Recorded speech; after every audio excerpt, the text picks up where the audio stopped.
Guys আজকে টপে রং করতে গিয়ে এরকম বড় একটা দুর্ঘটনা হয়ে যাবে আমি তো ভাবতেই পারিনি।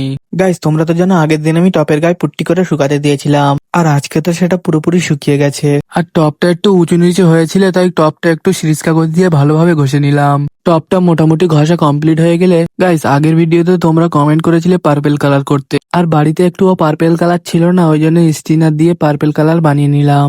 গাইস প্রাইমার আর স্টিনার দিয়ে কালার বানাতে গিয়ে দেখো হাতের অবস্থা খুব খারাপ হয়ে গেছে। আর কালারটা ভালোভাবে বানানো কমপ্লিট হয়ে গেলে রং করতে শুরু করে দিলাম। আমি আর নুর আলম মিলে রংটা পুরোপুরি করে দিলাম। এরপর টপটাকে রং করার পর কেমন লাগছে তোমরা একটু কমেন্টে জানিও। তো যাই হোক, রংটা করার পর কিছুক্ষণের জন্য শুকাতে দিয়েছিলাম। আর যেই না শুকাতে দিয়েছে হঠাৎ করে কোথা থেকে যেন পানি চলে আসলো।